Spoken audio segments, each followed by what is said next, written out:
Vamos a dar inicio a esta, sería tercera conferencia, porque empezamos el martes en las jornadas, así que sería nuestra tercera conferencia de las mismas, y la particularidad de esta actividad es que es una conferencia compartida, porque bueno, es un diálogo entre Guillermo Cacache y Juan Ignacio Fernández, a quien les pido un aplauso por nuestra. Que son los que están si quieren les paso a presentarles, ¿les parece? ¿Cómo? Voy a pasar a leerlos tres, mínimo, chiquititos, están muy resumidos, pero, o sea, reducidos, pero tienen larga trayectoria artística y demás, y la verdad que es muy lindo tener esta posibilidad de conferencia en diálogo, por lo que bueno, un poquito charlábamos y cuando les convocamos para venir a escucharles, también como una oportunidad que no sea algo previo, a diferencia de las otras conferencias, sino como que sea algo que surja también del encuentro y de los disparadores que podamos ir pensando juntos. Así que la propuesta es pensar juntos un poco también a partir de lo que ustedes nos propongan y se propongan entre sí también a partir de sus propias preguntas. Yo traje algunas cosas que ya les anticipé a ellas, así que pero ustedes todavía no saben. Pero bueno, voy a leer simplemente los currículums. En el caso de Guillermo Cacache, es actor nacional, egresado de la Escuela Nacional de Arte Dramático, la actual Universidad Nacional de las Artes, es licenciado en Pedagogía por la Universidad Nacional de Lomas de Zamora, especialización en psicoanálisis. Estudió danza, clown, acrobacia, esgrima, máscaras, presentó workshops en el exterior sobre trabajo vocal y sobre biomecánica, de Meyerholdiana. Es doctorando en artes en la Universidad Nacional de las Artes, es profesor titular de la Cátedra de Actuación 4 y Dirección 2 del Departamento de Artes Dramáticas de la Universidad Nacional de las Artes, la UNA. Fue jefe de Cátedra de Técnicas Actorales en la Escuela Metropolitana de Arte Dramático, la EMAD. Es docente de los laboratorios de actuación, dirección actoral y puesta en escena de Apacheta, Sala Estudio, su espacio de experimentación independiente, del cual es gestor también. Es docente invitado en instituciones como la Asociación Argentina de Actores ISAGAI, Cátedra Bergman de la UNAM de México, es tutor del Laboratorio Transdisciplinario de Creación Performática del CECAP, dependiente del Ministerio de Cultura del Gobierno de la Ciudad de Buenos Aires, y junto con Andrés Gallina dirigen el Archivo y Reposición de Procedimientos Escénicos, proyecto editorial. Digo esto, pero igual después de presentarlo, si quieren sumar algo también de sus propias biografías, lo pueden hacer, y en el caso de Juan Ignacio Fernández,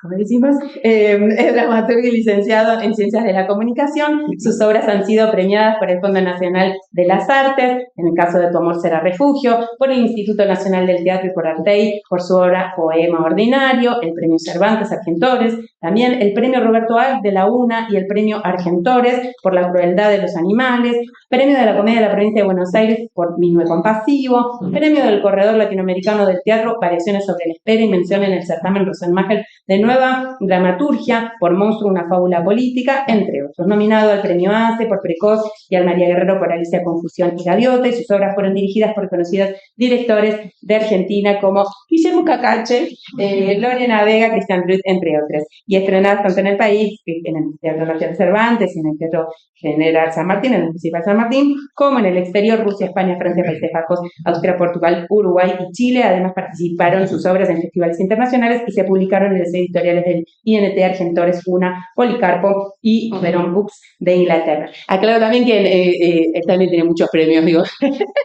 muchos premios y nominaciones. Y en este caso, cuando pensábamos cómo iba a ser la dinámica y les invitábamos a que pensaran una especie de resumen para esta charla, la intitularon Convidar una escucha desjerarquizada. ¿Quién se negaría a ensayar un elogio de la escucha? Luego hay que trascender la sola premisa, esas ganas. Hablemos de eso, hablemos de cómo Chekhov y más particularmente Gaviota, nuestra versión de la Gaviota, nos convidó a la inmersión en una palabra que afecta y es afectada. Nos convidó el ejercicio de una palabra encarnada en 5 mujeres.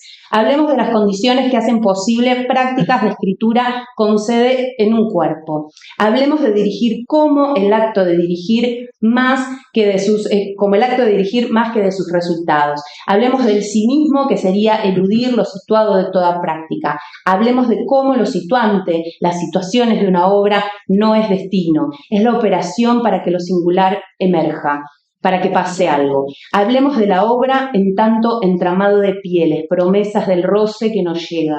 Hablemos de un público que no contempla, sino que crea lo posible cada vez. Hablemos del intento de reparar más que de reponer. Sigo con las lecturas, ¿les parece? Y arrancamos. Quería simplemente leerles un fragmentito del libro Diario de Moscú, 1926-1927, de Walter Benjamin, del día 11 de diciembre, para que sea un disparador para algo de lo que también les proponía como disparador de parte de lo que vamos a charlar ahora, que tiene que ver también con Gaviota. Y dice así: 11 de diciembre. Un poco sobre la asignatura de Moscú. Los primeros días me impresiona sobre todo la dificultad para acostumbrarse a caminar por las calles cubiertas de hielo. Tengo que prestar tanta atención a cada paso que no puedo mirar mucho alrededor. Mejor un poco cuando Asja me compró unas galochas. Ahora cuando escribo es 12 de diciembre. No fue tan difícil como Reich suponía. Los edificios de 1 o 2 pisos caracterizan la arquitectura de la ciudad. Le dan el aspecto de una ciudad de veraneo. Cuando uno los mira, siente una doble sensación de frío. A menudo están pintados de colores de tono pálido, de rojo sobre todo, pero también de azul, amarillo y, como dice también Reich, verde. La vereda es especialmente angosta. Son tan tacaños con el suelo como despilfarradores con el espacio aéreo. Además, alrededor de las casas se junta tanto hielo que una parte de la vereda queda inservible. Tampoco la calzada está claramente delimitada. La nieve y el hielo igualan los distintos niveles de la calle. A menudo uno se encuentra con los cordones frente a las tiendas estatales. Hay que hacer fila para conseguir manteca y otros productos necesarios. Hay un montón de tiendas y aún más de tenderos que no tienen más que una cesta con manzanas, mandarinas o manías. Las mercancías se encuentran debajo de una manta de lana y encima colocan 1 o 2 ejemplares para que queden a la vista. Abundancia de panes y otros productos de panadería, panes de todos los tamaños, pretzels y en la pastelería tortas muy seductoras, edificios fantásticos o flores construidas con azúcar glaciado. Ayer por la tarde estuve con Asja en una pastelería, servían tazas de crema. Ella pidió una con merengue y yo tomé café. Nos sentamos en el centro de la sala en una pequeña mesa, uno frente al otro. Asja me recordó mi intención de escribir contra la psicología y yo me volví a dar cuenta de que mi capacidad para dedicarme a tales temas depende de mi contacto con ella. En cualquier caso, no pudimos alargar la hora de la que dispusimos en el café como nos habría gustado. No me fui al sanatorio a las 4, sino a las 5. Del sanatorio, perdón. Reich quería que lo esperáramos. No estaba seguro de si tenía una reunión. Al final nos fuimos. Miramos escaparates en la calle Petrovka. Me llamó la atención una tienda espléndida de artículos de madera. Le pedí a Asja que me comprara una pipa pequeña. Volveré más tarde a buscar juguetes para Stefan y Daga. Tienen esos huevos rusos que se meten uno dentro del otro y animales tallados en una hermosa madera blanda. En otro escaparate vimos encajes rusos y pañuelos bordados en los que se ven flores congeladas que las campesinas tejen imitando las que ven en sus ventanas. Eso fue durante nuestro segundo paseo. Asja vino a buscarme por la mañana, primero escribió a Daga y después, como hacía buen tiempo, salimos a dar un paseo por la calle Terzskaya. De regreso nos detuvimos delante de una tienda que tenía velas navideñas. Asja hizo algún comentario. Después fuimos al Instituto Kameneva con Reich. Por fin conseguí mi descuento para el hotel. Querían que fuese directamente desde allí al teatro a ver Cemento. Luego Reich pensó que era mejor idea ir a una representación en casa de Granovsky, porque Asja quería ir al teatro y seguramente Cemento le habría resultado demasiado conmovedora. Pero después de prepararlo todo, Asja no se sentía muy bien, así que yo fui por mi cuenta y ella y Reich fueron a mi habitación. Era una obra en 3 actos, de los cuales los 2 primeros era poca cosa, pero el tercero, una asamblea de rabinos, una especie de coro cómico con melodías judías, era mucho mejor, aunque no pude seguir el argumento. Estaba muy cansado después de todo el día y en las pausas infinitas me quedé dormido varias veces. Reich pasó esa noche en mi habitación. Aquí se me encrespa mucho el cabello. Porque Para hablar de Rusia un poco, pero podemos arrancar por otros paisajes. Muchas ¿Por personas, dónde arrancamos? No lo hubiesen visto, pongamos la obra porque es un dispositivo muy particular, se hace alrededor de una mesa. En principio, durante mucho tiempo se hizo para 16 amigos durante un mes entero. No, ¿qué digo? Más, 6 meses. 6 meses. Durante 6 meses se hizo solo para 16 personas, que eran amigos a los que le decíamos, estamos los lunes haciendo una experiencia, si querés traete un vino, y mientras empezábamos a tomar un vino, qué sé yo, nos íbamos sentando, comíamos algo y largábamos. Con el tiempo se fue sumando gente, hasta hoy no es que sumamos mucha gente más, pero en Buenos Aires cuando lo hacemos eran unas 40 personas, un poquito más lo que cabe alrededor de esa mesa muy apretadita. Entonces me acuerdo que en aquellos días de inicio, a una de las personas que vino, que era, Federico Lazaba, el director del festival, le digo, bueno, Federico, está bueno que vengas como interesado en la producción teatral porteña, porque esto no va para un festival, le digo yo, esto no viaja a ningún lado. Y entonces ahora podemos hablar de Rusia, que es donde llegamos, y la obra desde al año empezó a viajar. Después de Santiago Mil. Después de Santiago Mil. Después de estar en el 24 en Santiago Mil hasta hoy, hasta octubre del 27 más o menos tiene programadas funciones girando. O sea que jamás habíamos podido imaginar para un proyecto hecho para 16 amigos alrededor de una mesa, porque en términos incluso de convocatoria de público, en términos matemáticos, ¿no? Para un festival es una obra que no reditúa nunca, ¿no? No reditúa por nosotros, no reditúa para los festivales. Y sin embargo, la obra en ese sentido tuvo una acogida, fue abrazada muy fuertemente por diferentes circuitos, tanto como de acá, de Latinoamérica, como de Europa, y un buen día estábamos en Rusia. Que haciendo la gaviota, aparte, ¿no? Casi con pudor, hacer la gaviota en Rusia. Y lo que me pasaba cuando te escuchaba es que no es para nada la Rusia de Benjamin, ya. Claro. Ni tampoco es para nada la Rusia de Chekhov. Entonces era llegar a una desilusión. Yo he estado haciendo Chekhov como actor en el 95, haciendo el Tussenbach en Las Tres Hermanas. No el Tussenbach, ojalá, ese es mi personaje favorito de Las Tres Hermanas, fallido hermoso. No, estaba haciendo el Berginin de las Tres Hermanas en el 95, y era una Rusia que estaba en un periodo de transición, muy en un periodo de transición. Entonces todavía tenía rasgos de lo que uno imagina como Rusia, pero ya hoy la Rusia a la que llegamos con Chekhov no es la Rusia ni de Dostoyevsky, ni de Chekhov, ni de Gogol, ni ningún autor ruso de esos que a lo mejor lo iniciaron a uno en el paisaje ruso, ¿no? Entonces lo primero que impactó fue la caída de cualquier romanticismo, ¿no? En relación a Rusia. Creo que nuestro imaginario pudo recrear algo de la Rusia que para nosotros habitan los personajes de Chekhov. Cuando nos metimos en un autito y fuimos a 1 hora de Moscú a la casa donde supuestamente Chekhov escribió La Gaviota y Tiobaña, ¿no?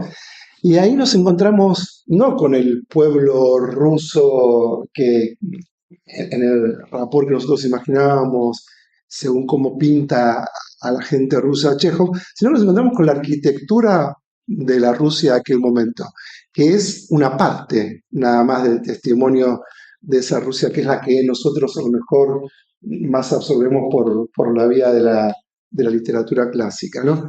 Entonces digo, para mí, quisiera ponerme en los zapatos de Benjamin y terminar el día como él aparte,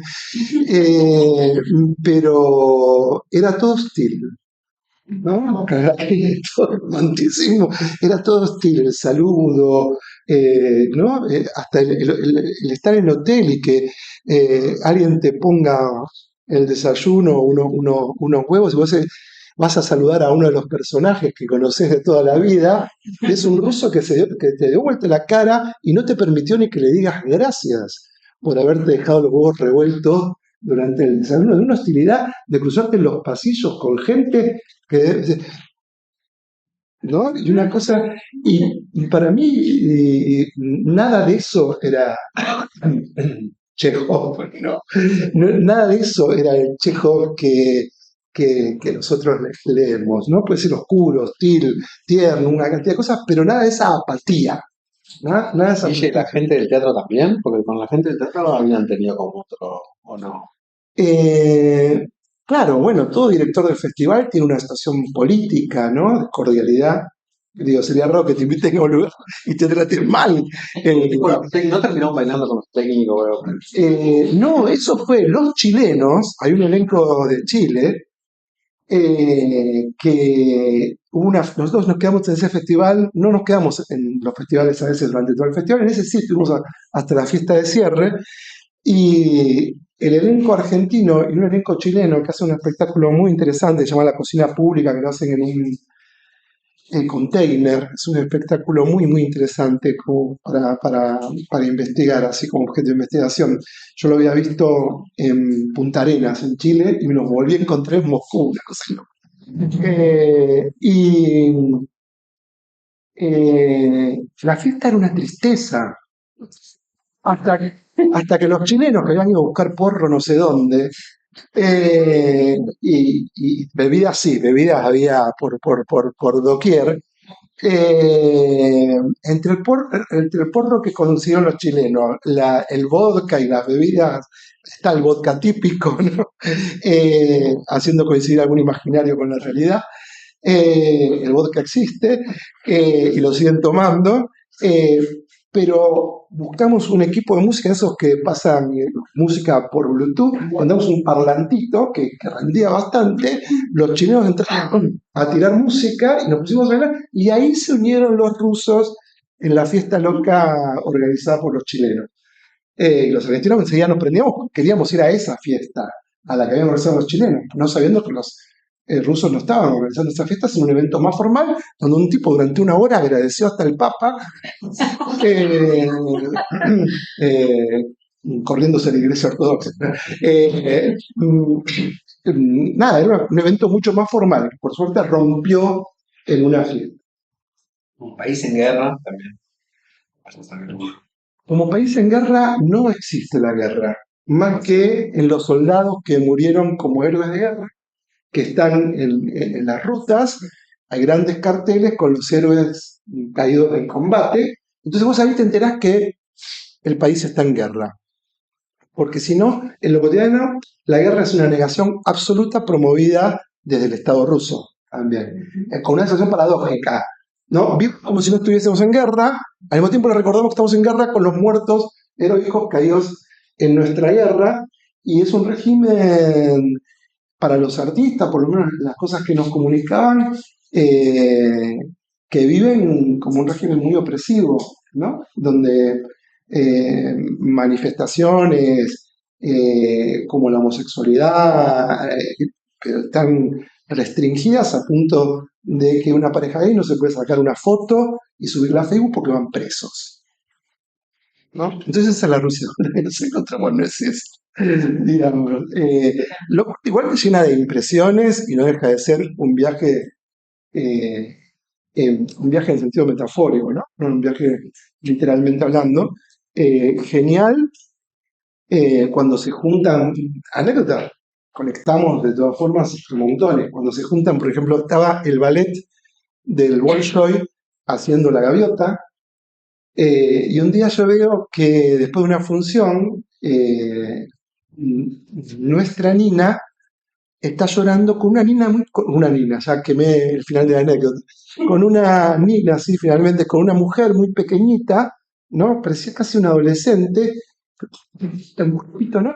Y era la primera bailarina del Bolshoi que hacía Nina y que había venido a ver la función, ¿no? Y que fue llorando sin consuelo a abrazar a la otra Nina como dos potencias necesarias. De una Nina, de un abrazo de una Nina a otra Nina.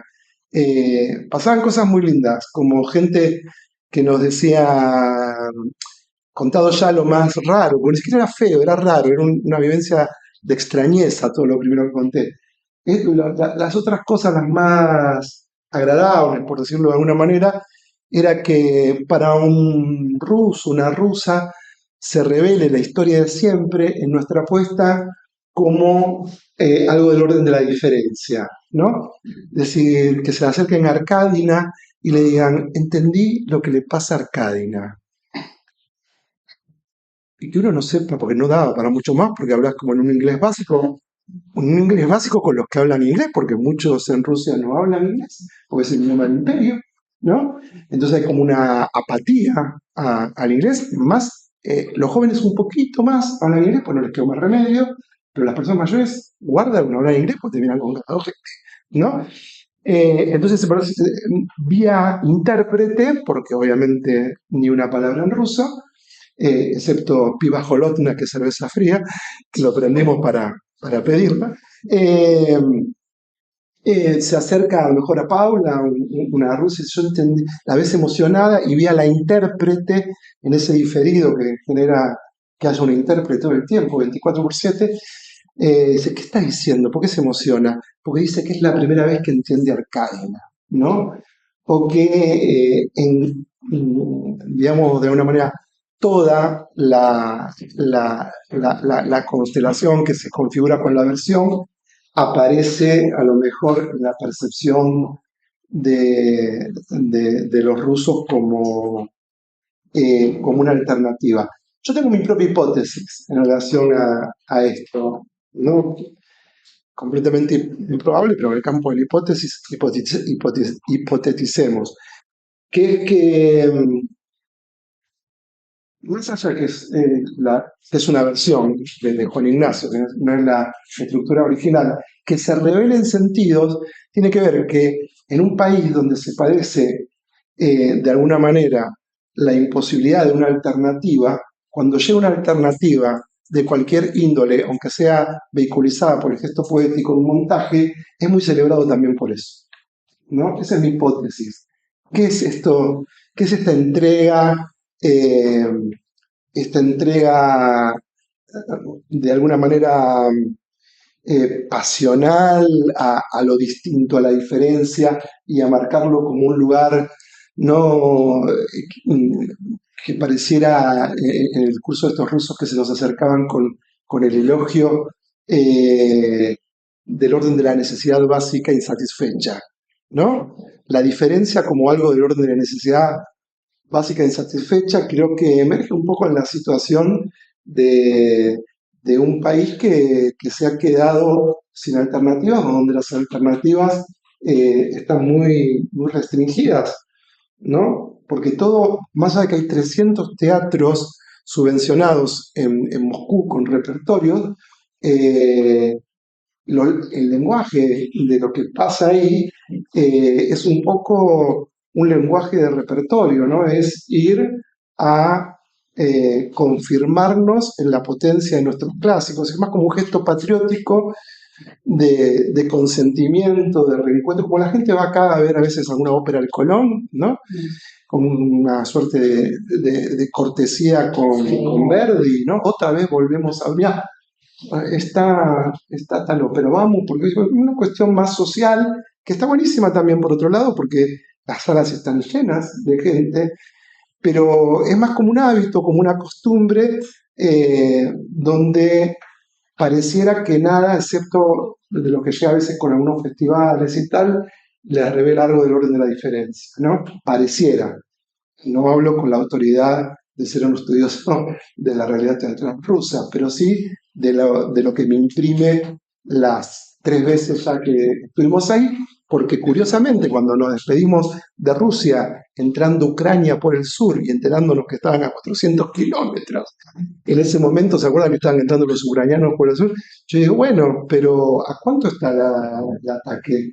No, lejos, lejos, a 400 kilómetros, digo, Mar del Plata, que yo mi referencia. Y ahí empezamos a filmar. Pero Digo, curiosamente, cuando nos despedíamos pensando que nunca más volvíamos, este año estuvimos de nuevo en Nizhny Novgorod, que es la ciudad natal de Gorky, donde se festeja otro festival que quisieron volver a tener nuestra canción de la calle para toda su empresa, ¿no? Porque el siglo no es un gesto de vanidad, sino de desconcierto, ¿no? Es decir, otra vez acá, otra vez viajando a Rusia, vía Dubái, volviendo por Turquía, porque nada en Rusia es un país bloqueado, ¿no? Donde fuimos a comprar, como en todos los hoteles del mundo, ahora con nuestra tarjeta de crédito, no sirve efectivo, ¿no? Entonces teníamos que salir a buscar en efectivo, que a veces el primer día que llegas a un lugar y vas a buscar el agua mineral para que no te sean tan caras las del hotel, eh, pagás como vas con la tarjeta, ¿no? Sin fijar, vas a comprar un auto también, tampoco vas a gastar tanto, no servía eso, y todo está bloqueado, hay McDonald's con ¿no? Se fue McDonald's, se fue Starbucks, se fueron todas las empresas, pero ellos tomaron la iconografía de Starbucks, McDonald's, y hay empresas rusas a cargo de esos lugares que son muy raras. Bueno, me hubiese gustado estar en la Rusia que yo venía a mí. Eh, es muy raro, es como, hay algo que de todas formas celebro así visceralmente, que es la vivencia del contraste, ¿no? El contraste entre lo imaginado y lo que está pasando ahí, el contraste en lo que uno imagina un país en guerra y lo que es un país lleno de recitales, con mucha guita. Los rusos que van a la guerra son los rusos de las provincias, no los rusos de Moscú. Nosotros dimos un taller donde muchas personas, nosotros dimos un taller con Alejandro, que es el asistente de la obra, y se quedó conmigo a dar un taller durante 8 días, donde no sabemos por qué eran solamente 16 rusas, y muchas de las 16, no había hombres, no sabemos por qué, estarían en la guerra, qué sé yo. Muchas de las 16 rusas no eran de Moscú, y el taller era, como era en el Festival Yagor, que es el mismo festival que fuimos este año, ya no era en el Festival de Novedad Gaviota. Gorky tiene elogios al pueblo ucraniano, ¿no? En su literatura, en las cartas. A mí tenía ganas de trabajar en la correspondencia, en el taller entre Gorky y Chekhov. Pero me dijeron, no, Chekhov está como un poco, sigue siendo un autor nacional celebrado, pero Gorky está como más en el tope de gama, ¿no? Para ellos. Debe ser razones políticas que a mí se me escapan, no sé. Cuestión que me encantó trabajar con textos de Gorky en el taller, y muchas veces decían, yo quiero trabajar muchas, bueno, para un grupo, no me acuerdo exactamente cuándo era, pero un grupo bastante numeroso, 3 o 4 diciendo, yo quiero trabajar un texto de Gorky donde hay un elogio al pueblo ucraniano. ¿Puedo? A mí me da lo mismo. No, todo por eso. Es lo mismo.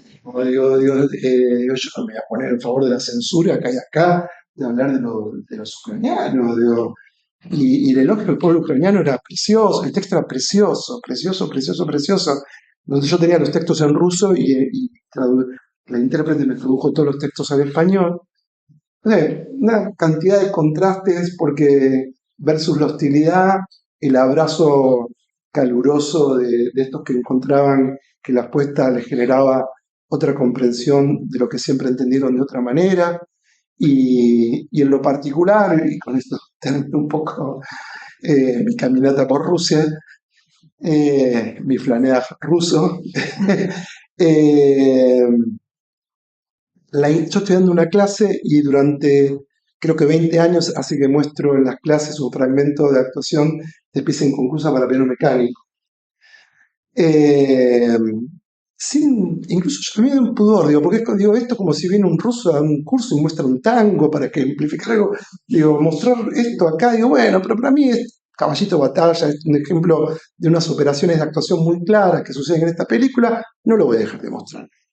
Entonces, muestro fragmento de pieza inconclusa para piano mecánico, pieza sobre la que trabajamos con Juan Tambo, que está basada, no sabrán, sí, en Platón, ¿no?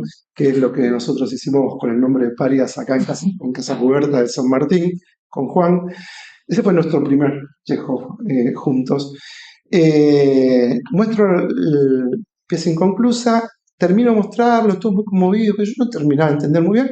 Parece que es un actor muy querido por la comunidad rusa, el protagonista de Pieza Inconclusa. Yo lo adoro por justamente un poco ser un cómplice de mis aventuras pedagógicas. Y el intérprete cuando termina me dice, yo lo conozco a él, al actor. Y yo digo, ¿serio? Digo, yo hace 20 años que muestro esta escena. Y me dice, sí, yo lo conozco. ¿Vos querés conocerlo? Que puede estar grande, ¿no? Sí, tiene 83 años y dirige uno de los teatros nacionales acá en Moscú. No llego a conocerlo y este año, cuando volvemos, termino a los abrazos proponiéndome el tipo, esto no salga de acá, no sale del eco, Yo, Está grabado, pero no te preocupes. propone me dice, entonces estamos hablando en su despacho y me dice, entonces vos y yo somos amigos, no sé cómo llegamos a eso. Me dice, entonces yo no sé qué dije, entonces vos y yo somos amigos. Digo, ¿qué le habrá dicho el intérprete? Para que él ahora me conteste algo que yo no sé cómo se desprende de esta charla, pero es muy lindo lo que estoy escuchando. Y yo le digo, sí, me dice, ¿hacemos algo juntos? Y yo le digo, claro, ¿no? Sigamos soñando, ya era un clima de ensoñación, ¿no? Digo, sí, claro. Y me dice, ¿y qué te gustaría hacer? Y yo también, en el clima de borrachera, ¿no? Digo, un Chekhov, claro, digo, sin saber que estaba en Rusia, hablando con el actor de Pieza Inconclusa, con el protagonista de Pieza Inconclusa para Alexievich. Eh, Le digo, me dice, pero yo estoy muy grande, ¿qué hacemos? Y digo, es un personaje pequeño, pero si hacemos el jardín de los cerezos, eh, vos podrías ser Fierce. Y me dice, me encanta. Hagamos el jardín de los cerezos. Yo soy Fierce. Es el personaje que más me gusta del jardín de los cerezos. Y quedó eso ahí, a lo mejor no lo hacemos nunca, ¿no? Pero yo tampoco pensé que iba a volver a Rusia después de hacer Berlín. Y terminé ahí.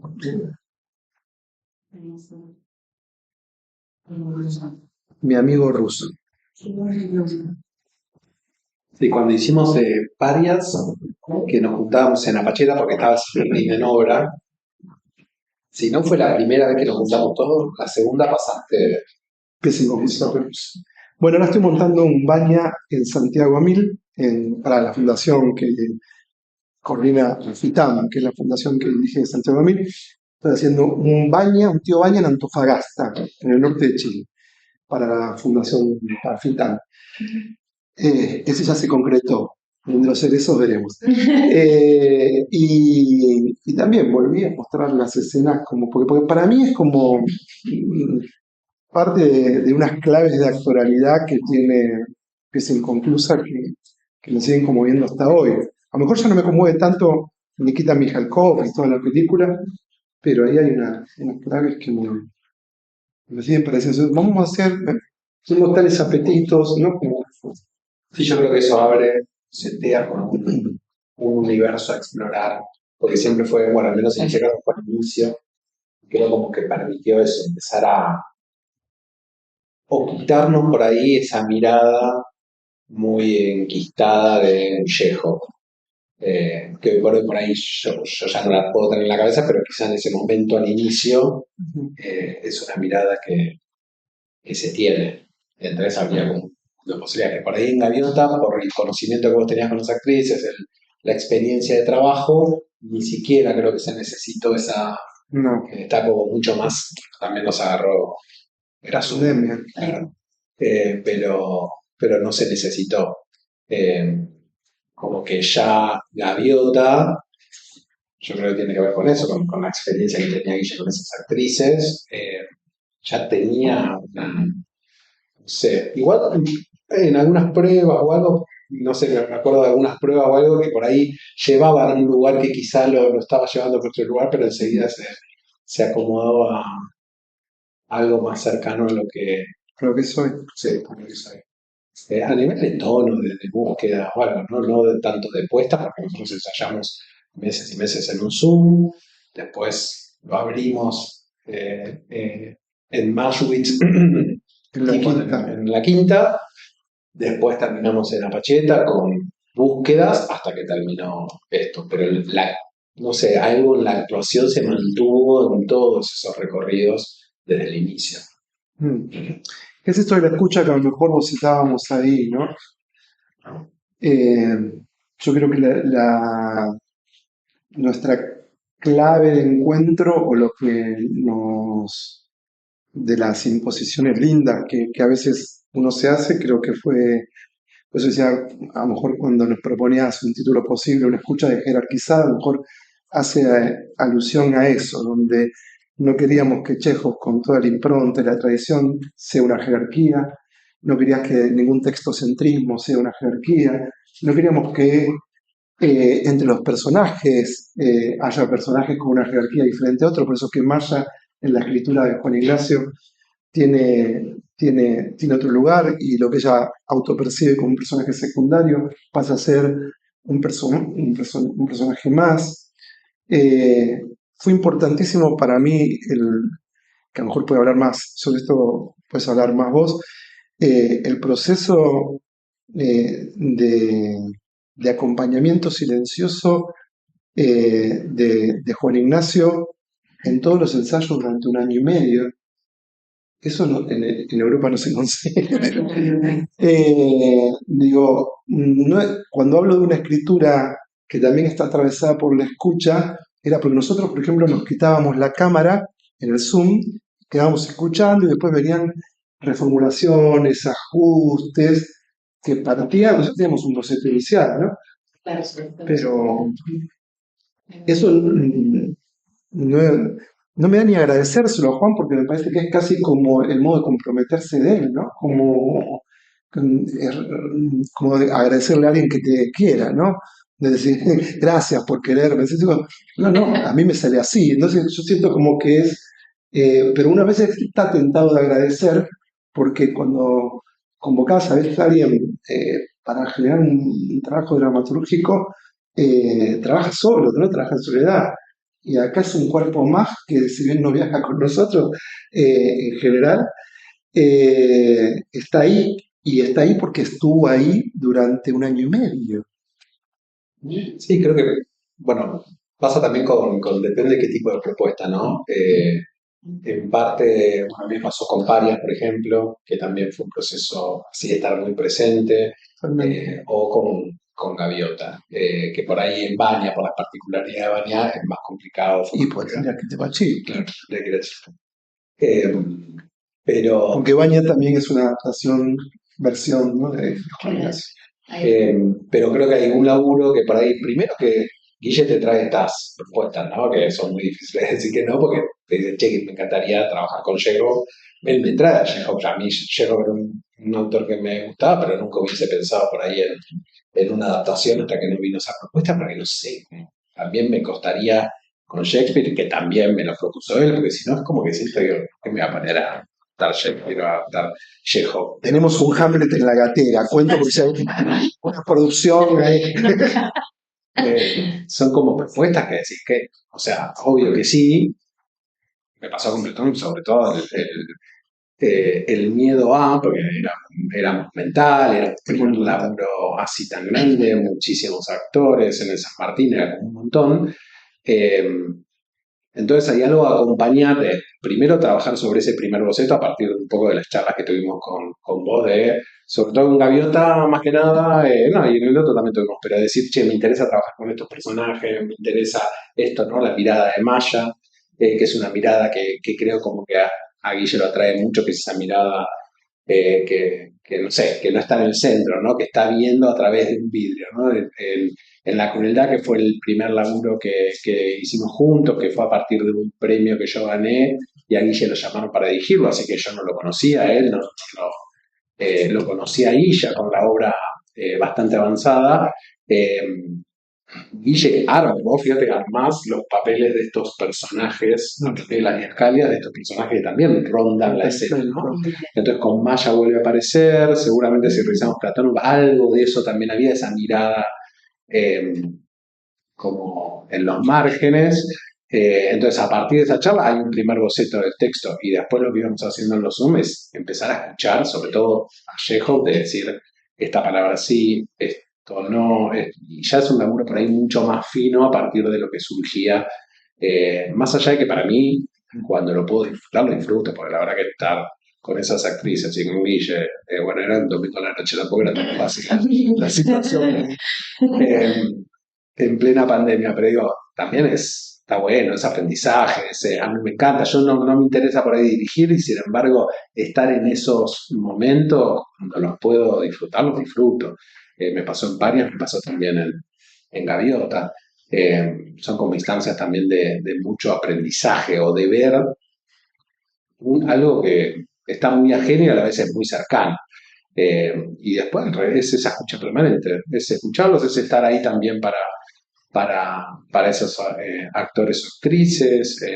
Me parece que es un proceso que a la vez tuvo una primera etapa que es la escritura y después se sigue construyendo la mirada de uno ahí, aunque por ahí no esté hablando ni nada por el estilo, me parece que ayuda, que hay algo de lo que fundó ese espacio al inicio que ayuda a construir lo que sigue, así que obvio que siempre que yo la disfruto un montón.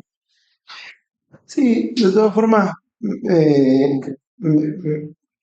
yo insisto con el rescate de ese disfrute, porque es un disfrute que tiene la particularidad de encontrar una relación, por decirlo de alguna manera, divina con la pieza. Tengo un poquito,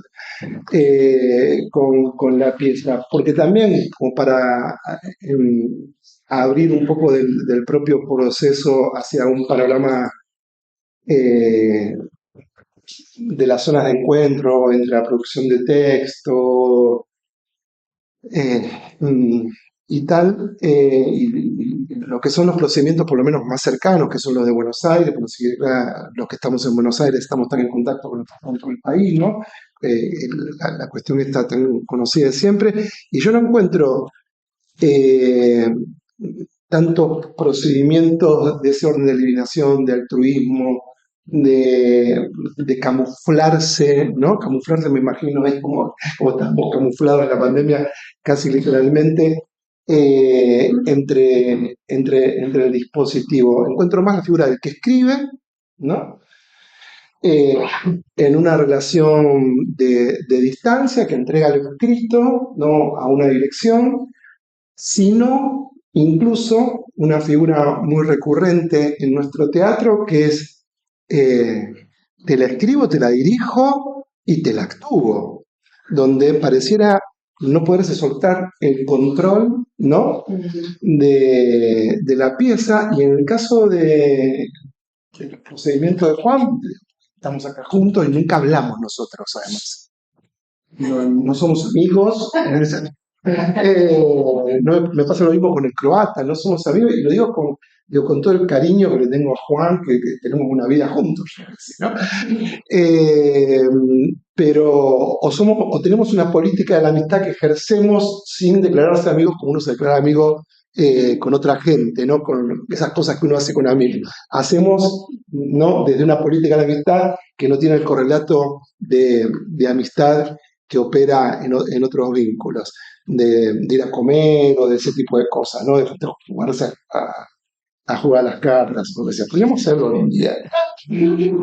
Ahora que nos encontramos acá, a partir de este diálogo, pero digo, hay como, me parece una generosidad donde no hay una cuestión de dominio sobre mi literatura transformada en versión, ¿no?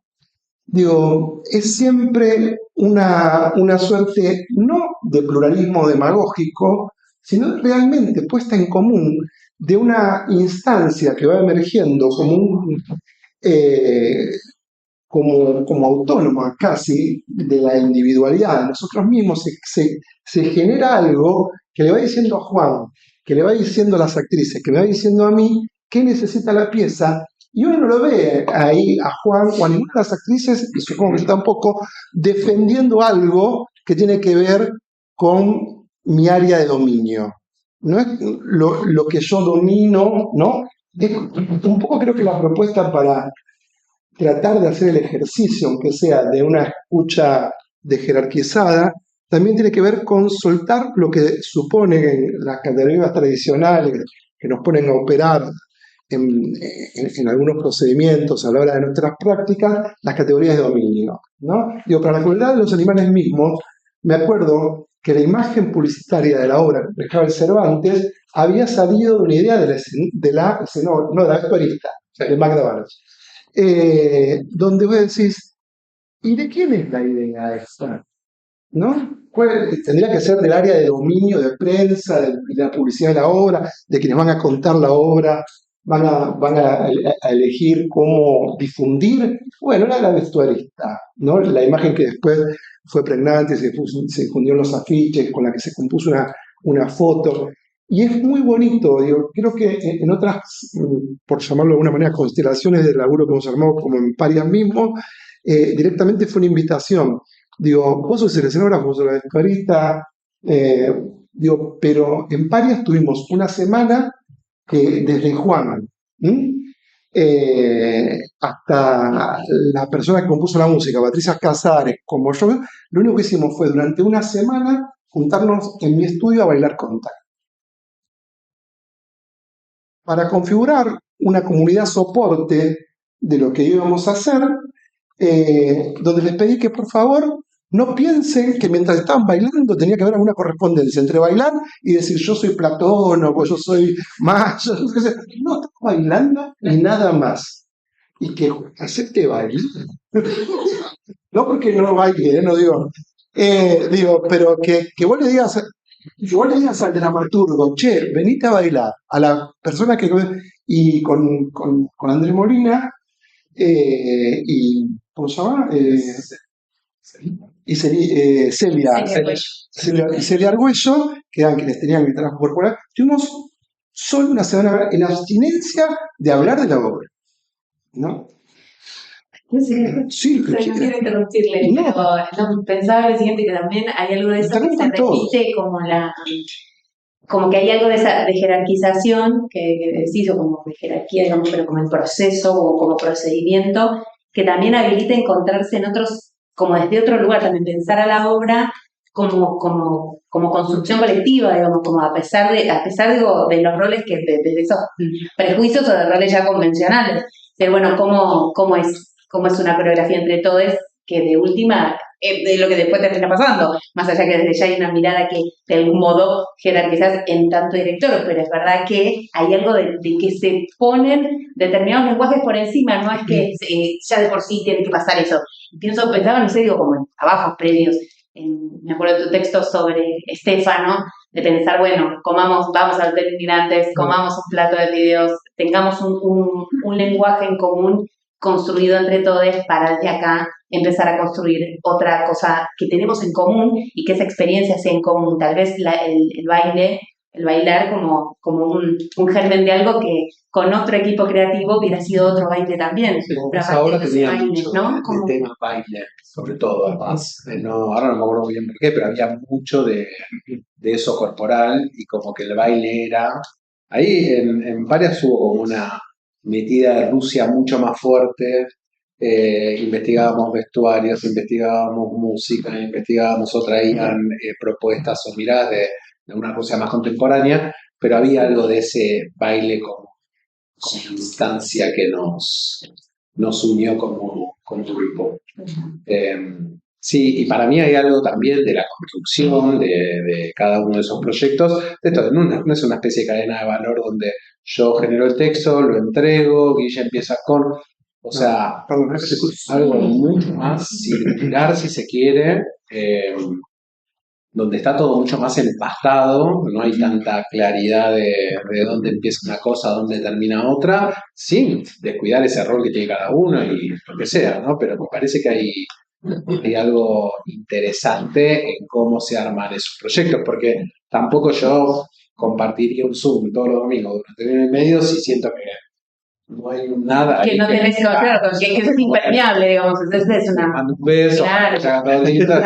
Y en ese sentido, cuando decías las modificaciones, esa hipótesis primera de qué personajes, ese trabajo inicial que después se pudo haber ido como modificando desde el escucha y demás, hubo como algunas premisas, quieren contar como algunas premisas que hayan sido ese germen, pues hipótesis de obra que tenían al principio de, bueno, quizás estos personajes, sí o sí, que sean estas chicas, o como, ¿cuáles fueron esos primeros puntapiés como para decir, bueno, empecemos desde acá, ¿no? Para Gaviota, que yo recuerde, Guille lo que me dijo es, quiero hacer Gaviota, siempre quise hacer Gaviota, me dijo, me gustaría trabajar, sí, la mirada de él de por ahí no trabajar con todos los personajes, entonces él trajo los personajes con los que, sí, por ahí tenía alguna duda o algo de si tal o tal fulano y tenía que ver con, vamos a ver si la versión se lo banca sin o lo necesitamos, y la mirada sobre Maya, sobre todo.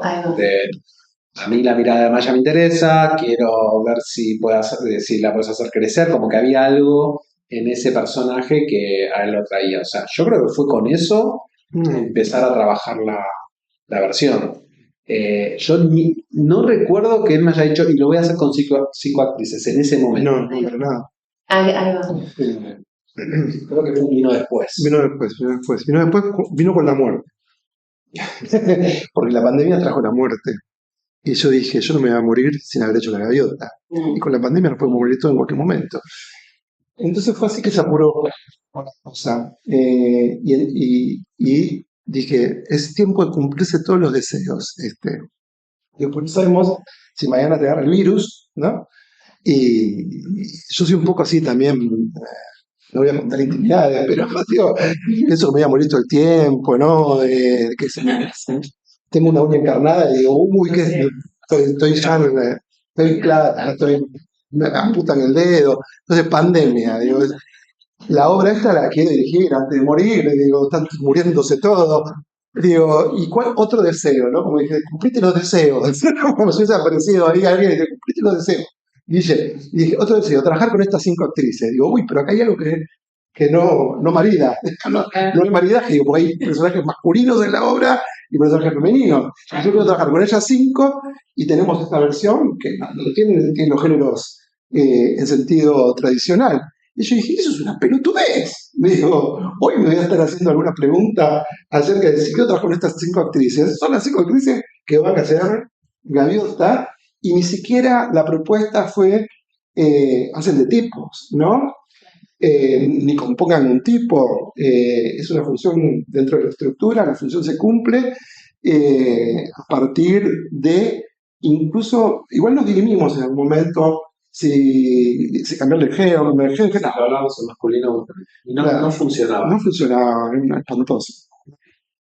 Y entonces dijimos, creo que las situaciones donde el deseo se impone son las situaciones que te autorizan a, desde el permiso, justamente tomarte el permiso y no excusarte por ningún permiso que te estás tomando. Y después para la gente le funciona. Si vos no pedís permiso para decir, che, ¿y cómo se verá? Y qué sé yo. Después, bueno, están las lecturas en alguna que otra crítica de una reivindicación de género, porque en cualquier festival quiere que tu obra cumpla con todo lo que está en la agenda progresista, ¿no?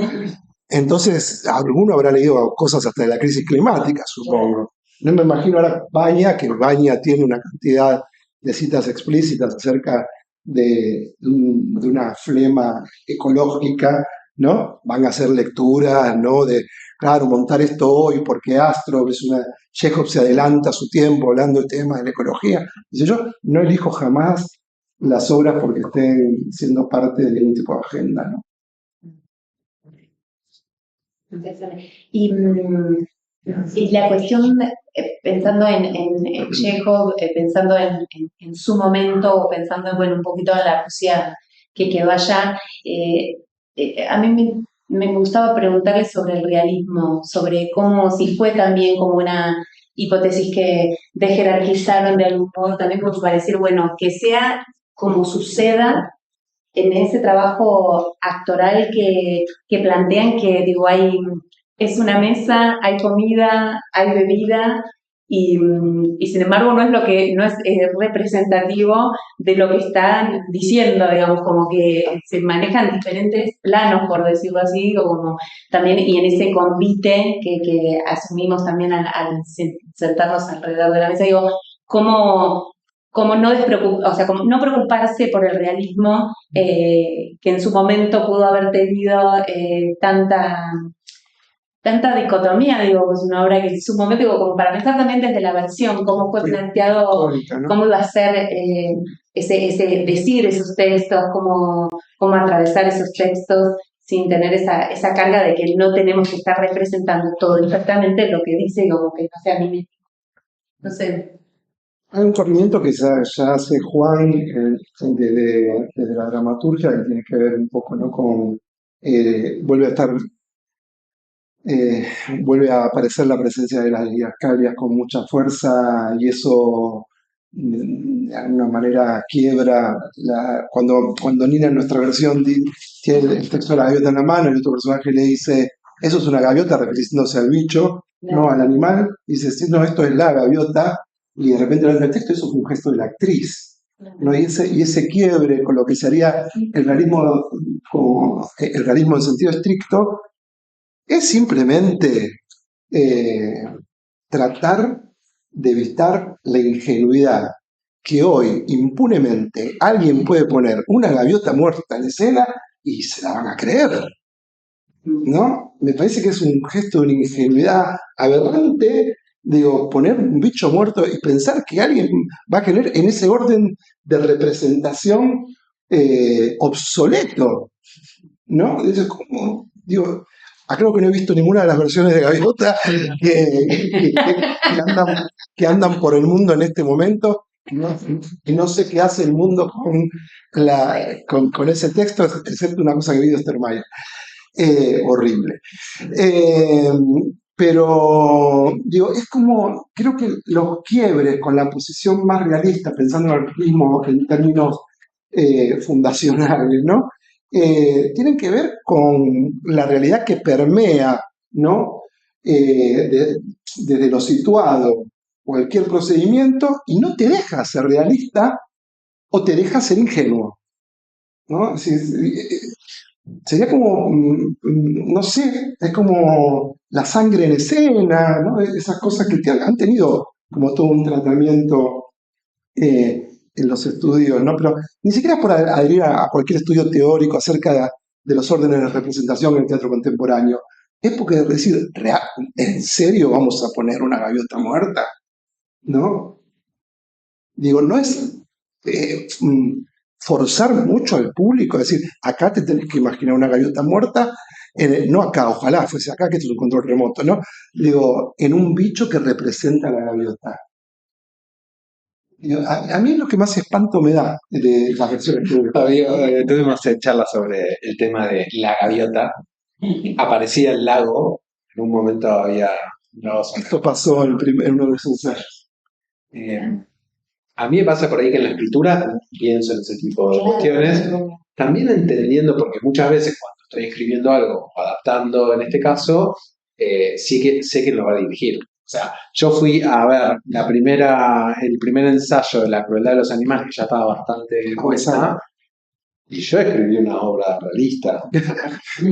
Ellos se dicen, mira. Entonces yo vi eso y dije, bueno, nada, es como, entonces cuando yo estoy generando una adaptación pensando en que la va a dirigir Guille, primero que no agregaría, o sea, lo que con Guillermo termina pasando en su puesta, de ninguna forma yo trataría de iniciarlo en la escritura. Me parece que no tiene sentido porque parte de lo que aparece al final en esas puestas tiene que ver con ese trabajo y no con una o precondición o una especulación de hacia dónde. Creo que Gaviota es claramente una muestra de eso. Entonces, a nivel de escritura, yo trabajo con Chekhov y la idea era trabajar Chekhov y tratar de exprimir eso que tiene la gaviota y traer a esos personajes que tienen esas construcciones increíbles. No pienso de ninguna forma en la apuesta, porque sé que él después empieza ese proceso que compartimos con las actrices, con todos los que estemos, productor, asistentes, que estén ahí, pero empieza otro proceso que a la obra la va a llevar a otro lugar, porque tiene que ver con la forma en la que él labura. Pero a nivel de escritura, como que trato de, o me manejo con eso, no entro en conflicto, digamos, el tema del realismo, de si me corro, si no me corro, si, o sea, esa ingenuidad, en todo caso, no sé quién la puesta a mostrar.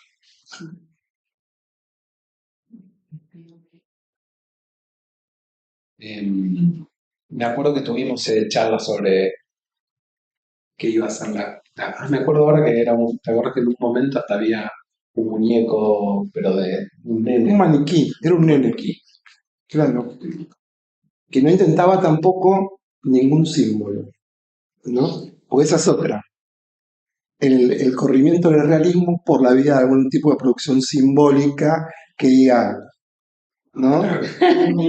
Eh, podemos generar una situación vinculante, ¿no? Entre la gaviota muerta y tal cosa, esa cosa que a veces la dirección hace, que también me parece muy ingenua, y es muy manifiesta en gente que tiene mucha madurez en la producción de lenguaje, ¿no? Digo que son años y tal, y hay algunos alemanes que todavía se empecinan en traerte el signo como una implantación simbólica de lo que tenés que entender, ¿no? Me acuerdo una vez que veo una puesta en el Odeón de París de la Dama de las Camelias por Castor, ¿no? Y en un momento rota el escenario, porque la hipótesis él es, voy a rastrear los rasgos de totalitarismo que existen en la Dama de las Camelias. Entonces trabaja sobre esa hipótesis, rastrea eso como una suerte de teatro de tesis, voy a demostrar en París aparte, ¿no? Y en un momento gira el escenario y no, primero se abrazan los protagonistas, ahí además, se gira el escenario y como mímesis con ese abrazo aparece el abrazo simbólico entre Gaddafi y Berlusconi, en una suerte de gigantografía. Digo, vos te pensás que somos todos pelotudos los que estamos todos, ¿no? De un didactismo, la producción de símbolo, ¿no? Que decir, bueno, para dar una clase de semiótica me viene bárbaro. Pero como gesto me parece de una ingenuidad, de un nivel de subestimación, digo, para un público burgués, intelectual, parisino, que se supone tiene la posibilidad de leer eso al otro día en cualquier pastín francés, ¿no? Digo, de hacer ese tipo de enlace, ¿no? Porque ni siquiera, bueno, yo no sé si me habilitaría el didactismo en cualquier simbólico, ¿no? En cualquier otra instancia, pero mucho menos cuando la platea es una platea que, que es tu ámbito de pertenencia, ¿no?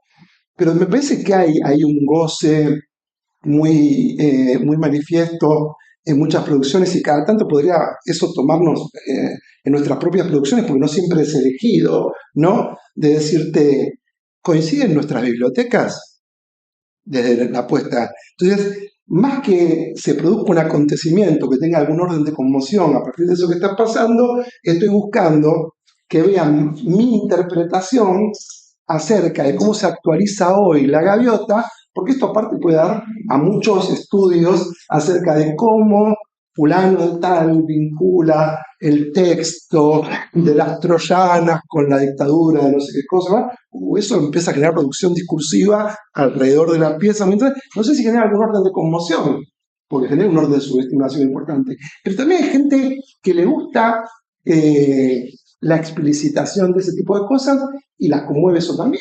No neguemos que eso pasa, ¿no? Es como decir, che, mira, fulanito hizo el mismo vínculo entre sistemas totalitarios que yo. Pero hay una cuestión también como de regodeo, de ir al teatro o de producir teatro, más que para armar una comunidad de disidencias, para sentirse... Claro, para armar un consenso en la mismidad, ¿no? Me habías dicho como que había una pregunta, yo creo que fue para Platón, no fue para Gaviota, fue antes de qué nos puede decir, o qué nos decía hoy Chekhov, pero digo, una cosa es tratar de buscar eso desde una apuesta tratando de no especular nada por el estilo, y otra cosa es tratar de que nos diga algo que yo necesito que me diga en este momento. Y también justo cuando vos nos ofreciste la charla, no fue en mochila, charla, justo yo estaba leyendo algo que creo que lo había traído, lo estaba leyendo Guille, lo había leído Guille y nos había pasado algún texto que a mí me había encantado de la correspondencia de Gorky Chekhov. Y justo cuando vos me decías, no, porque por ahí hablar de realismo, Gorky le dice que por eso también digo, che, si esto estaba pasando en el antes de 1900, que ya está, ya habían llegado acá con el tema del realismo. Mucho no. Dice, ¿sabe lo que hace usted? Le dice Gorky a Chekhov. Usted mata el realismo.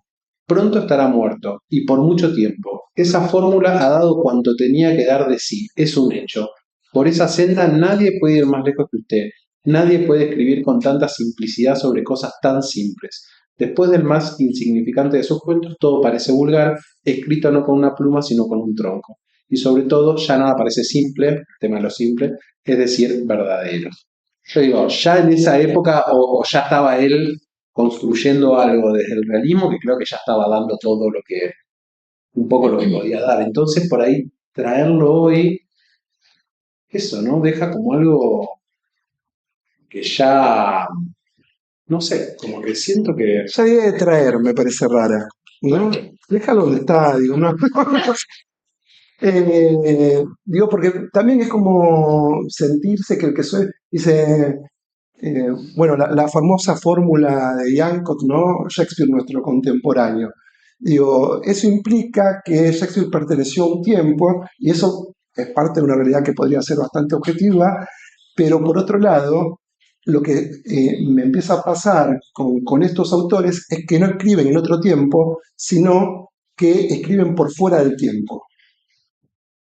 El tiempo es una construcción nuestra a la que le queremos asignar una línea cronológica, entonces decimos, está en otro tiempo, lo traemos a este tiempo, porque es de otro tiempo y se actualiza en el presente. Yo tengo más la sensación de que esta gente, y como tanta otra que está escribiendo hoy, escriben por fuera del tiempo, no escriben en esa línea cronológica. Entonces no es que se están anticipando, porque para poder hablar de anticipación tendríamos que estar fuertemente aferrados a que el tiempo es lineal. Entonces sí se podrían anticipar. Pero en la hipótesis de que el tiempo no es lineal, ¿no? Me parece que lo vibrátil de estos materiales tiene que ver con, Gorky dice, el tronco con el que escribe el Chekhov, y más que con la pluma. Yo diría, Chekhov era médico, yo creo que escribe no con la pluma, sino con el estetoscopio. Entonces lo que está escuchando con el estetoscopio en un cuerpo pulsante, convertido en escritura, no tiene tiempo. No tiene tiempo. No tiene tiempo en el contexto de lo que estamos diciendo, ¿no? Porque después, obviamente, hay cantidad de cosas que son prueba fehaciente del tiempo en el que se inscriben. Pero justamente en cualquier clásico que hemos abordado, no son esas pruebas fehacientes del tiempo en el que se inscriben lo que hace a la motivación de encontrarnos armando alguna comunidad para abordar ese texto, ¿no? Gamero, en el prólogo de Hamlet, de Mención de Impersona, Sí. dice que hay algo con que cada época, para hablar del clásico, es como que cada época es la que se ve, como que busca en el clásico verse a sí misma. Como que no es que el clásico, justamente, no es que va como pasando por todas las épocas, sino que hay algo como esa operación. Yo igual lo preguntaba, lo traemos en relación con pensar cuál es ese efecto también, ¿no? Digamos, como buscado, o que también atraviesa desde lo que provoca, pero también desde lo que no se dice. Y acá está puesto, además de lo que no se dice, digo, está puesto en palabras, digo, hay como una operación de lo que se transmite, que ese subtexto, digamos, como muy, esta ni la quiero, aparece y fluye, digamos, o sea, como que somos testigos de algo que está pasando y que desde lo dicho es lo que no se dice, digamos, o sea, lo que no se dice está. Digo, y eso tiene que ver con un efecto también que se genera desde el texto, desde la actuación, digo, desde la dirección, que aparece algo subyace a todo eso y está presente en la mesa y hay parte como de si compite, no sé, digo, como pensar también que como posible el realismo, digo, no para ponerlo como una cosa solemne, no pero, es un chiste. bueno, como buscar eso, ¿no? Como decir esos textos y esos textos en qué cosas resonaban y decimos cambiar esta palabra porque es esta la que está funcionando más o nos puede resonar o nos puede como más. Nosotros hacemos un chiste, o lo decía yo, no me acuerdo si hacemos, porque hubo que escribir algo para el programa de San Martín cuando hicimos Platono, y yo decía, inventé una categoría, porque como nosotros inventamos tantas categorías, ¿no? Que era realismo embriagado, ¿no? Como, entonces, y no sé qué cosa de cierto realismo ebrio o realismo que tenía que ver con que chupábamos mucho durante el montaje y algunas cosas que parecían quedar corridas por un gesto contrarrealista tenían que ver simplemente con que algunos ensayos estábamos todos medio borrachos. Y eso daba lugar a ciertos corrimientos de lo que se entiende tradicionalmente como realismo. Eh, Igual yo no pienso en ningún ismo cuando estoy montando, ¿no? Me abstengo, me encanta que después se hable de cualquier ismo, que cada cual haga lo que quiera con lo que uno pone ahí o con lo que estamos poniendo ahí. Pero al momento del montaje me parece que, no sé si alguien lo hace igual, ¿eh? No sé, pero por lo pronto yo me hago cargo de la propia producción y digo así, digo, me acuerdo que alguna vez decía, bueno, porque el realismo en la actuación de tus obras, ¿no? Y yo qué sé, esto es realismo lo que hago yo, digo, pensando en la teoría del realismo, qué sé yo, podrá ser, no podrá ser, a mí no me parece, pero bueno, qué sé yo. Como uno no lo piensa desde ahí, no como un destino, ahora, que uno no lo piense como destino, no deja de, de dar la posibilidad a que emerja como algo que se impone solito. No quiero que se nos haga tarde por el tiempo y que no pregunten algo, pero como hablaron un montón de vos, estaba bueno también escucharles, de interrumpirles, pero abramos un poco, si quieren. Igual si quieren decir algo también, de sumar. No, yo prefiero que me pregunten. Ajá. Yo más que pregunta, bueno, los escuchaba y pensaba cómo lo que, bueno, digo, escuchar todo lo que comentaban, porque yo creo que la versión es tan como condensada, tan como puesta en el entre, ¿no? Y me encantaba eso que contabas de disfrutar de estar en el proceso de ensayos y de búsqueda, está tan colocada en que yo digo, excede la cosa en lo correctamente político, son mujeres, para mí está muy centrada en el entre de la actuación, ni siquiera diría en la composición de los personajes, o está como puesta en lo que pasa, sí, eso, en lo que sucede y en el entre las actrices, nosotros, los espectadores, vos, en la compu, vos, en tu... digo, bueno, vos en esa presencia que sigue estando como él. Y eso es hermoso. Yo creo, Paula me contó eso de Rusia y de las cosas que decían los rusos, como, por fin vemos la gaviota. Y yo pensaba, es que sucede. Y todo eso que por momentos yo pienso, bueno, ¿qué son artificios tal vez ya no tan vigentes? Correr eso y dejar ver el drama de lo que pasa entre esos cuerpos finalmente. Para mí eso es lo más hermoso y lo más maravilloso de esta versión. Y yo creo que, como vos decís, eso es muy actual, que no, tal vez no nos hace falta al otro, más que esté presente y en estos contextos como la pandemia, contexto sociopolítico en el que estamos ahora, algo del encuentro. Es muy potente eso. Yo lo que asocio al comentario es que en ese orden de acontecimiento que describís, a mí la operación que me entusiasma es el dolor al que se animan las actrices. Se nota. Sí.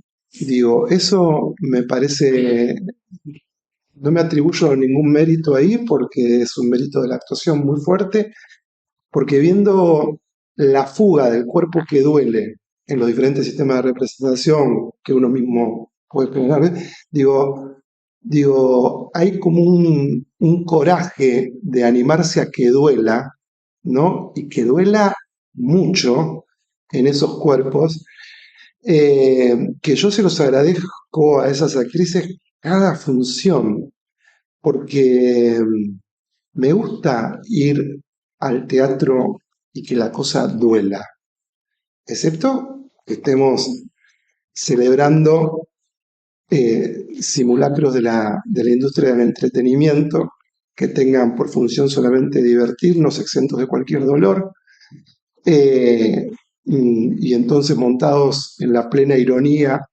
casi cómplice del cinismo, pensar que nada está doliendo.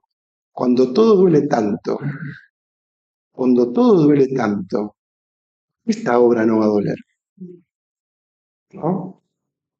Y digo, yo quisiera hacer y ver y estar en lugares donde las cosas nos duelan juntos, ¿no? Y entonces, como hay instancias de producciones propias o ajenas que no me lo permiten, cuando un grupo de actrices se anima a que duela, sin ningún regodeo ni masoquismo en el dolor, ¿no? Sino como gesto de relevamiento. ¿Quién releva tanto dolor? ¿No? ¿Dónde se releva? Y no hay ningún gesto heroico, ¿eh? Nosotros en las pachetas estamos relevando el dolor. No, pasó. Y hay otras cosas que hemos hecho, que he hecho, que no hicieron ese relevamiento de lo que duele. Y a lo largo de una, ¿cuánto tiempo fue? ¿Un año y medio de ensayos? Más, casi dos. Al inicio y el siguiente, sí, al medio. Nos enfermamos, nos casamos, tuvimos hijos, nos separamos, se declaró una guerra en Ucrania, perdíamos seres queridos en la pandemia. Digo, todo duele tanto.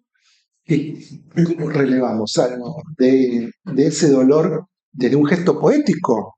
No desde un enrostramiento del dolor de una manera pornográfica, eh, como lo hace a veces en algún teatro documental, que yo siento decir, ay, no sé si quiero verte sufrir así porque te pasó en la vida. No sé si que te haya pasado en la vida te da un derecho para ahora que me enrostres tu dolor de esta manera, sin un gesto poético en el que te rompas un poco el alma, porque contar el dolor sin filtro, mm, a mí me genera como una situación de un impudor, ¿no? Ahora, cuando un, un gesto poético, salgamos del teatro, como el de Mon Laferte, ¿no? Como eh, el que mezcla música con plástica y que pone en juego su dolor, ahí me parece que hay una puesta en valor del dolor, por ejemplo, en la zona del teatro documental o qué sé yo. Ahora, cuando es simplemente que mi dolor se transforma en una instancia en la que yo me siento con un derecho, porque a mí me dolió, enrostré todo el dolor al público, son espectáculos que a mí me dejan como con una situación de bozal, ¿no? Porque yo digo, ¿cuál es mi lugar en esto? Porque todo lo que se genere en lo discursivo va a ser políticamente correcto, ¿no? Y yo no te puedo decir, ya que es tu dolor, y en algún punto claramente hay una situación eh, mm, de estar frente a una víctima de una circunstancia X, y esto socialmente, estar completamente, vamos a ponernos todos de acuerdo, che, qué mal que te haya pasado esto. Ahora no sé si esto te da chapa para hacer una obra de teatro, ¿sí? Entonces digo, Chejo me parece que agarra algo de lo que escucha con el estetoscopio en el cuerpo que duele, cuerpo de gente enferma a la que él asistía, no en situaciones terminales, gente precarizada, porque no tendía a la burguesía rusa, ¿no? O la aristocracia rusa. Digo, hay algo en ese estetoscopio, ¿no? Que sigue resonando y que creo que el gesto de valentía de las actrices es haberse conectado con ese dolor, ¿no?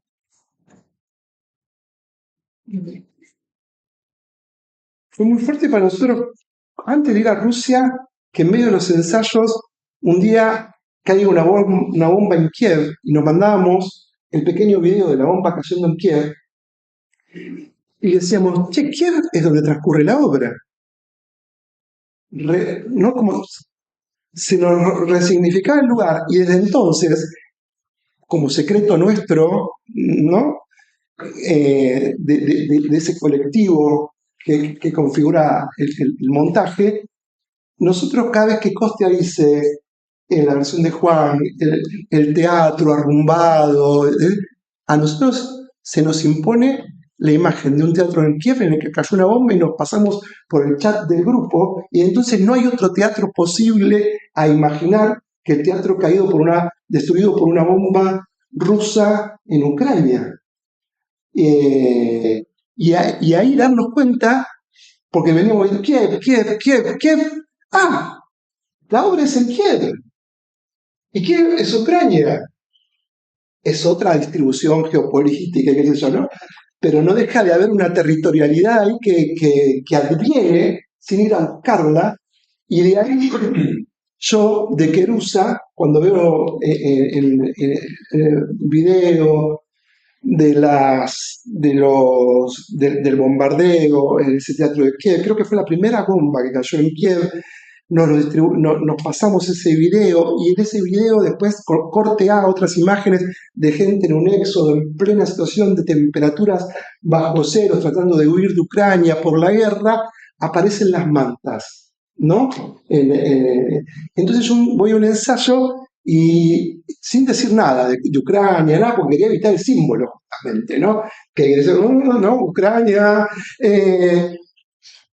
tiro unas mantas y llegando al tercer acto empieza a aparecer en un ensayo una sensación de frío, de desposesión, de desazón, de desasosiego. Y digo, fíjense, ahí abajo hay una manta a la que quiere la usa, y una se la monta otra se monta la frazada, qué sé yo, y queda esta escena que genera una sensibilidad al cuerpo de las actrices muy potente sin que se convierta en un símbolo de la guerra en Ucrania, ni una posición frente a la guerra, ni nada por el estilo.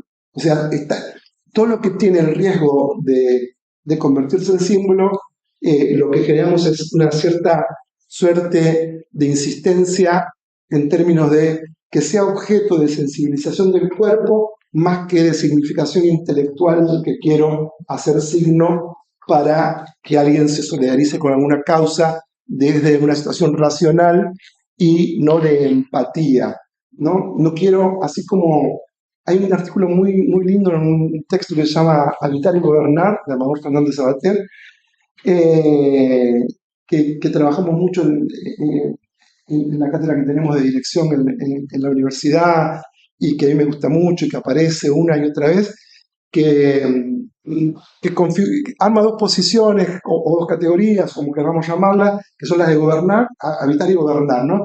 Yo digo que muchas veces desde la dramaturgia, desde la dirección o mismo desde la actuación hay un gesto de dominio que decíamos antes que quiere gobernar algo de lo que pasa y inmediatamente desaloja la posibilidad de habitar lo que pasa para construir algún orden simbólico de coincidencia con el espectador para que te apruebe, ¿no? En este consenso que, como decía antes, desconfigura algo de la diferencia para decir necesito desesperadamente que coincidas conmigo. Y hay otro gesto que sería no el de gobernar la situación para complacer desde un lugar que a lo mejor a veces está por fuera de la situación misma, si hay un gesto que es el de habitar, que fue el que más se convidó a las actrices, ¿no? Habitarlo, ahorrándonos cualquier producción de una comprensión cartesiana, por decirlo de alguna manera, de qué es lo que pasa en la obra. A mí hay algo que me encanta comentar siempre, que es que hay 3 pasajes por lo menos de la obra que no entiendo,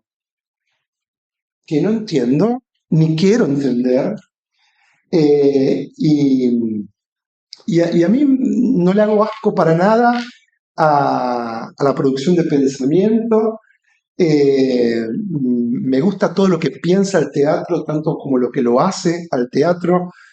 Por eso también celebro estas instancias. Pero otra cosa es que esto se filtre en el proceso, distorsionando algo de lo que permita habitarlo, ¿no? Y que le genere alguna captura desde tirar ancla en una comprensión, ¿no? Que me salve de algo, que me salve de, por ejemplo, decir, aparte como soy titular de la cátedra de dirección, me resulta un lugar que le contagio siempre a la gente que dice, no, yo no me animo a montar esto porque no la entendí toda la obra. Me encanta, me fascina, me excita, ¿no? Pero no la montaría porque hay cosas que no entiendo. Y eso tiene que ver con que la academia les ha dicho que para hacer algo tenemos que entenderlo. Y me pensé, uy, qué obtuso esto. Porque si todas las cosas que nos transforman, tengan un orden de modificación, de conmoción en la vida, son cosas que las hemos entendido para poder hacerlo, no hubiésemos hecho ni la mitad de las cosas, ¿no? No estaríamos con determinada gente, ni en pareja, ni como amigos, pues tenía que entender, ¿no? ¿Qué es esta relación para poder estar a vos? Eso es lo que uno se reclama como un estúpido después de que le fue mal. ¿Cómo no entendí? ¿Cómo no me di cuenta? ¿No? Pero en realidad hay una situación que es muy difícil de erosionar, que es que la instancia habilitante para estar inmerso y habitando un material sea la comprensión. Es muy difícil de oracionar, es muy difícil que estos directores y directoras jóvenes que cursan en la universidad se autoricen a un material si no lo entienden, porque además, versus lo que podamos militar en una cátedra en función de esto, tenés una cantidad de otras cátedras que son un elogio a la comprensión. Entiéndelo o vete del mundo casi, ¿no? Y entiéndelo por la vía de cierto, no de cierta racionalidad edificante ligada también y afectada por los efectos, sino de cierto racionalismo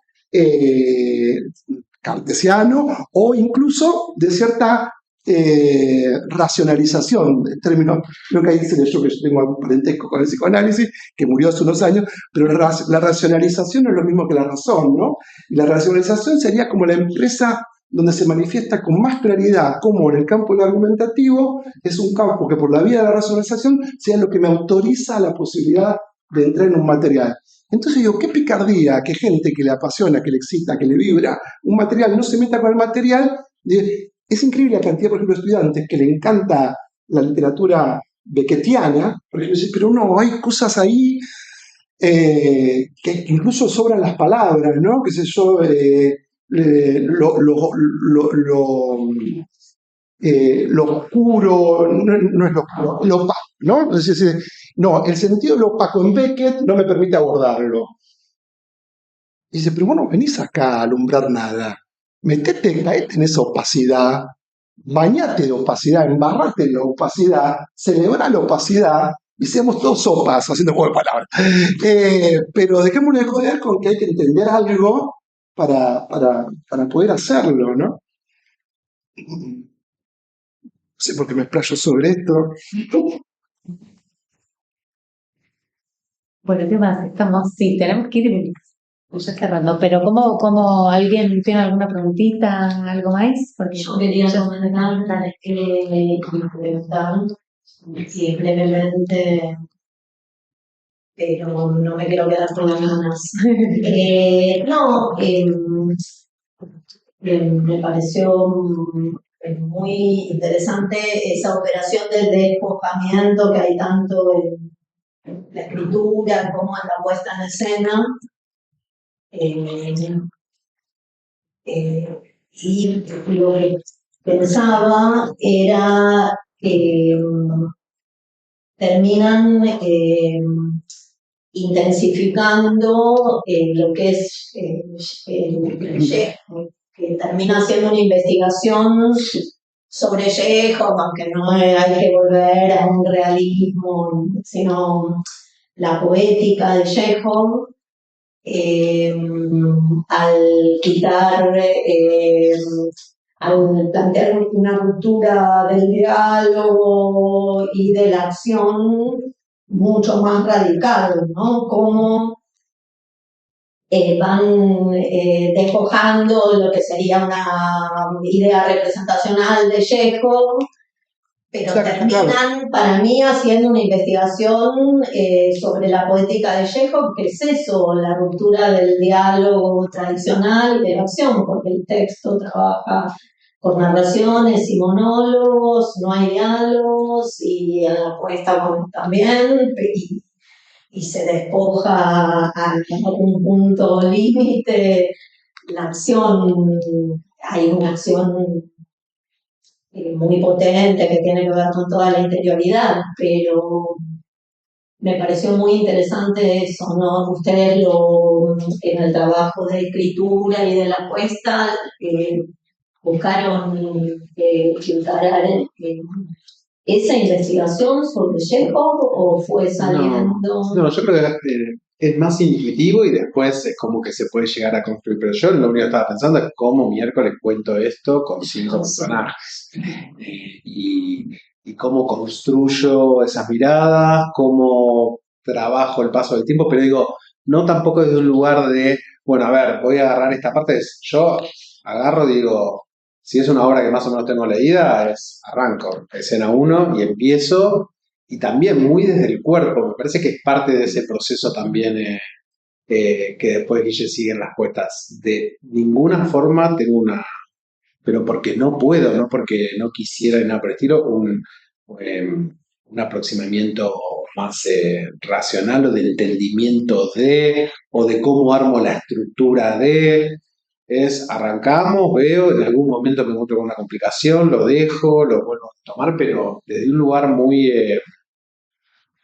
casi, nada, muy intuitivo y con mucho cuidado. A mí el tema de la adaptación a mí me libera un montón de presión o de angustia de si fuese un texto propio. Entonces, para mí es muy divertido además. Alguien ya pensó la estructura de esta obra y encima la hizo bien. Entonces, en parte me libera un montón de angustias y me permite fluir mucho más. Yo no recuerdo haberme encontrado con alguna. Por ahí la gaviota un poco más. Vania es mucho más cerradita, entonces fue como mucho más simple si se quiere. Después, hace poquito yo fui a ver una puesta de gaviota que es bastante respetuosa del texto. Y yo ahí dije, hice operación, pero estoy hablando de 3, 4 años. Cuando me enfrenté de vuelta, entendí cosas que había hecho. No tengo una aproximación muy de. Yo creo que la mato también, ¿no? O sea, o si me pongo a pensar en eso, digo, adaptar Chekhov no. O sea, si me pongo a pensar en serio lo que él me ofrece, ni lo hago, ni me pongo a hacer eso. Me daría como mucho pudor. Sí, es como muy. Me siento muy afín a que si me pongo a pensar, a lo mejor por eso me gusta meter personas que no entiendo, pues si me pongo a pensar demasiadas cosas que me encantan por otro lado, no lo hago, ¿no? Como el final de Stefano, que también era algo que dije, durante el final de Stefano abro otro orden de intimidad. Se estaba muriendo mi padre en la obra, que al final se muere el padre. Entonces yo, si me pongo a pensar sobre esto, no monto nunca el final. Y me di cuenta que hacía tiempo que estaba postergando montar la última escena. Eso fue lo único que me pude dar cuenta. Che, no están montando la última escena. Y bueno, mi viejo se está muriendo, por algo de ser, dejémoslo ahí. No quiero pensar mucho más sobre esto. Y un día llegué, puse el Requiem de Pergolesi a todo culo. Entramos en otra vez ayudado por el alcohol, y pude montar el final. 4 años más tarde, soy de tiro largo con algunas puestas, pero 4 años más tarde a veces puedo descubrir, mirá, el hijo tonto llorando arriba de la mesa, era yo, pero no lo sabía cuando lo estaba montando. ¿no? Si no, no lo hacía. Dice Juan, si no lo hacía. En relación a la pregunta, te voy a contestar de una manera bastante vulgar, la pregunta que es muy linda.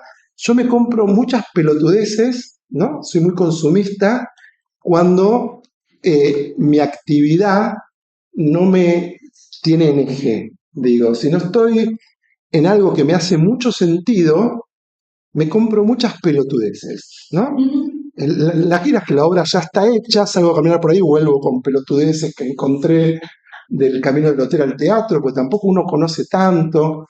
Quiero hacer un pequeño manifiesto chiquito acerca de la gira. Las giras son muy cansadoras, son una situación de privilegio, sí, pero son cansadoras. Latinoamérica es el país peor pago en todas las giras porque sin decirte te cobran el pasaje adentro del calle, ¿no? Hay una cantidad de situaciones muy hostiles al tiempo que sos un privilegiado porque estás haciendo estos recorridos, encontrándote con diferentes públicos y qué sé yo. Dicho lo dicho, y hecha declaración acerca de que me compro pelotudeces cuando no encuentro sentido, o cuando digo, no estoy en una actividad que me convoca, que me produce sentido, y bueno, hago boludeces. Acá era tanto el sentido que generaban las actrices que la economía, claro, no me podía comprar a mí mismo ninguna pelotudez. Yo siento, a veces veo montajes míos y digo, mirá la pelotudez que te compraste acá, ¿no? Y me compré esa pelotudez en ese montaje que había algo que no estaba pasando. Entonces metí luz, entró un elefante y había humo, ¿no? ¿Qué sé yo? Acá también hay humo en Gaviota al principio igual, pero es un modo de entrar en el clima de la sala nada más. No porque las actrices me lo pidan ni porque le haga falta la obra. Si un día se rompe la máquina de humo, no pasa nada. Hay piezas donde decir, esta pelotudez que me compré es porque hay algo en el orden de la producción de sentido, de la producción de un presente ahí que está faltando y tengo que salir a comprarme cualquier pelotudez, ¿no? Como en la gira o como me puede pasar ahora, sí, cuando camino a casa me agarro un vacío de sentido y me compro alguna pelotudez, ¿no? Eh, Me parece que el despojamiento de pelotudeces consumistas que uno tiene como director eh, te lo habilita mucho un grupo de actrices que de alguna manera te ponen de cara no a lo que tenés que comprar, sino a la renuncia todo el tiempo de cualquier gesto de puesta en escena. Dicho lo dicho, es lindo contar también que entre el Zoom de un año y medio, qué sé yo, y el montaje, hubo 6 meses de presencialidad de montar una apuesta con un frente de la gaviota con estas actrices, con la versión de Juan. Habíamos hecho unas lecturas alrededor de la mesa y han pasado cosas muy interesantes, pero digo, vamos con la apuesta. La apuesta dejó esa mesa en cierta situación de centralidad, pero había videos, entraba y salía, había una hipótesis posible de vestuario, a lo mejor. Pero lo más interesante no era ninguno de esos gestos míos de puesta, sigue haciendo lo que hacían las actrices. Y un día Marcela, una de las actrices, la que hace Boris, que es guionista también, tiene que viajar al exterior y digo, no, nos queda montar una sola escena de esa puesta frontal, ¿no? Claro, no era tradicional porque ninguna puesta hoy es tradicional, ¿no? No es ninguna gracia. ¿Quién hace algo tradicional, no? Pero ya estamos en el final. Estábamos en el final, estaba una escena. Y le digo, no, Marcela. Le digo, antes que te vayan, ¿qué ensayo puedo meter? Acá se puede meter un ensayo. En el único ensayo que podíamos meter antes que ella viaje, Alejandro, que operaba los videos, que operaba la luz, que operaba los micrófonos, se enferma. Entonces yo el ensayo lo veo igual. Era una cosa de estúpido, porque no iba a tener nada lo que me permitía hacer el ensayo.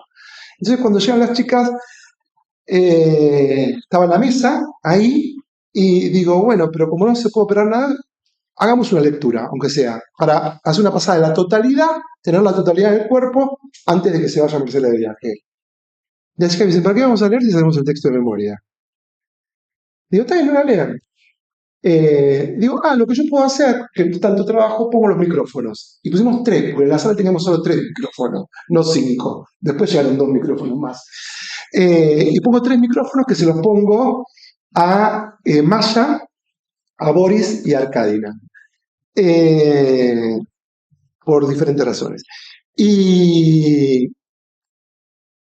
y termina esa pasada de texto supuestamente, y yo digo, esto es mucho más importante que esa apuesta que hice. Entonces termina, estábamos todos muy conmovidos, muy quebrados. Yo estaba con la compu en ese momento así en la mesa, tirando los tracks de lo que era el sonido, pues Alejandro estaba enfermo, ¿no?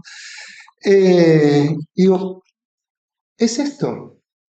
Y entonces la solidaridad de las actrices me dice, no, Guillermo, vamos a tirar la apuesta de 6 meses de la que falta una sola escena tuya a la basura.